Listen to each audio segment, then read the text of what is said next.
Kak Tinggo ada kuda tuh. Ayo tanya dulu yuk. Kak, ini kudanya boleh dinaikin nggak sih Kak? Boleh, bantuin bersihin dulu ya. Wah, masa harus bersihin dulu sih? Kak Tinggo nggak boleh gitu. Kalau gantuin orang itu deket pahala tahu. Oh ya udah gini aja, Unyil yang bersihin, yang bantuin, aku yang dapat pahala. Ya, ayo goreng-goreng aja. Ya. Ayo sini, Kak, aku bantuin Kak.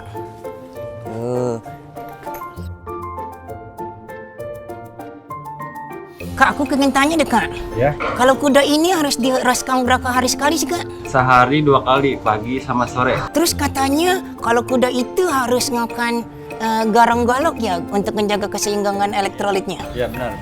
Oh, keren kan Kak Tinggo? Iya Nyil.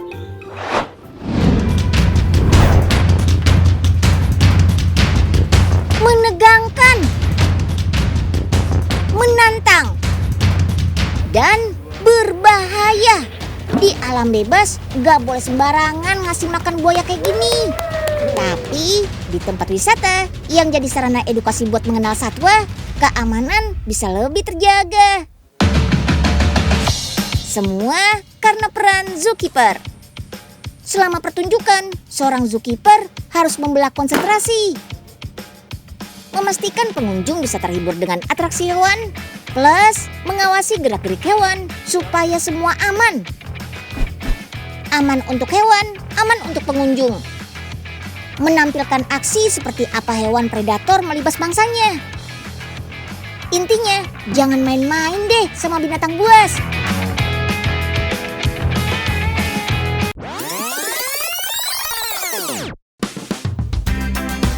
Buat memastikan seluruh atraksi berjalan lancar, banyak yang perlu dipersiapkan. Bukan cuma kesehatan fisik, tapi juga kesehatan mental.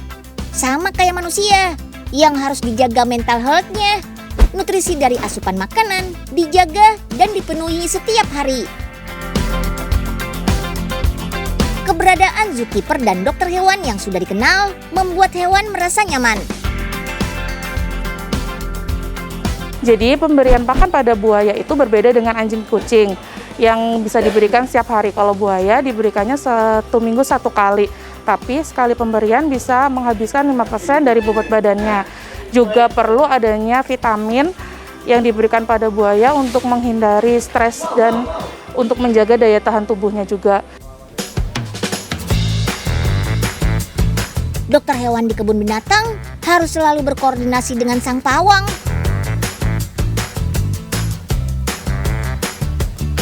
Kalau hewan merasa nggak nyaman, apalagi terancam, insting alami predatornya bisa muncul kapan aja. Ini yang bisa jadi resiko ancaman dan timbul bahaya. Area atraksi tempat buaya tinggal sudah didesain sedemikian rupa. Permukaan yang datar dan keras dengan air yang sedikit seperti ini, kelincahan buaya akan berkurang. Aman deh pokoknya. Kak Tinggo, ayo naik kuda. Aduh, Nyil, aku takut kudanya belum jinak. Ntar kalau akunya ditendang gimana? Ini udah gede takut.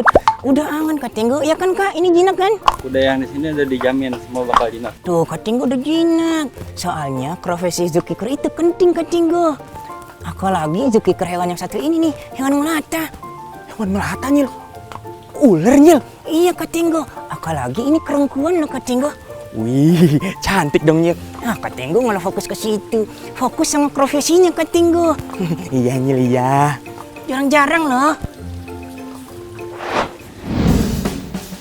Binatang yang satu ini juga nggak kalah berbahaya. Bisanya mematikan. Untuk atraksi berbahaya, pawangnya so pasti nggak boleh main-main. Halo, saya Windy. Saya spesialis atraksi ular kobra.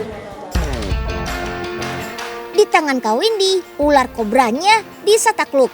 Di usianya yang baru 22 tahun, nyalinya sebagai seorang pawang ular kobra patut diacungi 4 jempol deh. Banyak jenis ular di sini, dari yang punya warna lucu dan unik sampai yang berbisa. Zookeeper adalah profesi yang gak bisa dilakukan sembarang orang. Syarat nomor 1 adalah cinta hewan. Nah, jadi dulu itu saya tuh dari kecil emang suka ular. Terakhir saya belajar bermain atraksi ular, bermain dari jenis ular yang berbisa sampai yang tidak berbisa. Suka sama binatangnya aja nggak cukup, butuh keahlian yang dipelajari secara khusus. Setiap atraksi, fokus dan konsentrasi lagi-lagi harus diutamakan. Terpatok sekali 2 kali, jelas sudah biasa. Pengetahuan akan penanganan yang tepat perlu dikuasai oleh seorang pawang. Cinta hewan, keberanian, pengetahuan dan pendidikan harus dimiliki zookeeper supaya nggak terjadi hal-hal yang tidak diinginkan. Observasi monitor. Masuk.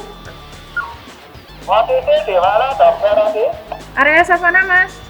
Bisa merapat ke sana, gajah dok? Oke, 86.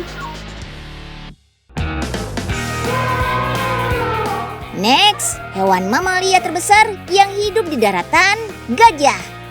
Butuh waktu hampir 2 tahun untuk seekor gajah mengandung sampai melahirkan seekor bayi gajah.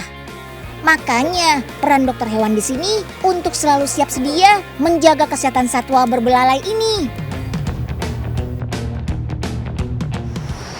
Nah, baru aja tadi kita periksa gajah Andalas yang merupakan salah satu gajah jantan terbesar di Batu Sikrit Zoo. Nah, salah satu tantangan dokter hewan yang mana bekerja sama hewan kan, hewan tuh nggak bisa diajak ngomong. Jadi penting banget dokter hewan yang mana kita bekerja sama teman-teman zookeeper. Jadi di mana aktivitas setiap hari gajah atau satwa liar yang lainnya itu harus dimonitoring sama teman-teman keeper. Dokter hewan di pet shop biasanya menangani hewan-hewan peliharaan seperti kucing dan anjing. Dokter hewan di kebun binatang harus bisa menangani semua jenis hewan yang ada. Tapi kayaknya kudanya lagi sakit deh Nyil. Nih kudanya harus istirahat deh Nyil. Kalau kudanya sakit mah kita nggak boleh naik ke Tinggo.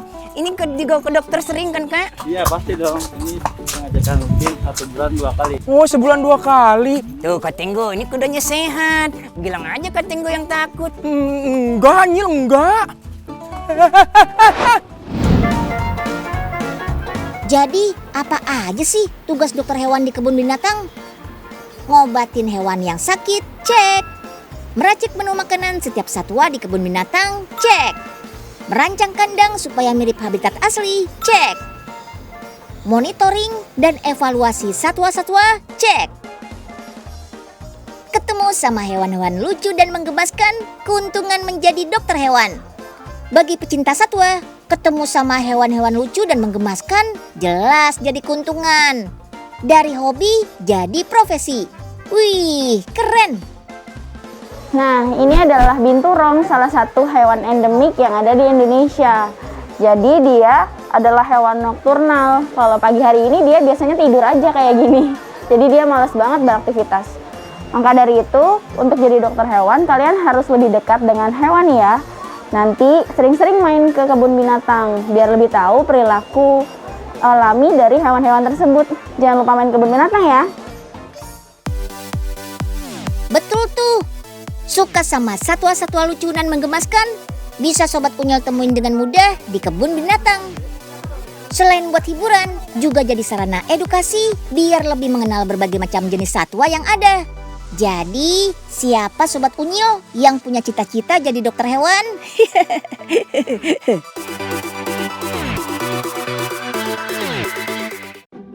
Tadi udah naik kuda aku kabulin. Sekarang Unyil mau ngapain lagi? Unyil pengen ke kandang burung unta ke Tinggo. Nyil, ntar kalau dikejar gimana Nyil? Tenang. Walaupun burung unta itu adalah burung tercekat yang ada di bumi, tapi kan ini dikandangin ke Tinggo. Oh iya juga ya Nyil. Bentar Nyil, ada makanan kita kasih Nyil. Ayo ke Tinggo. Wah Nyil, ada cewek Nyil. Mana? Ini nih Nyil. Burung unta. Ini buat kamu. Waduh. Nah, burung unta yang ini buat kamu. Kak Tinggo jangan.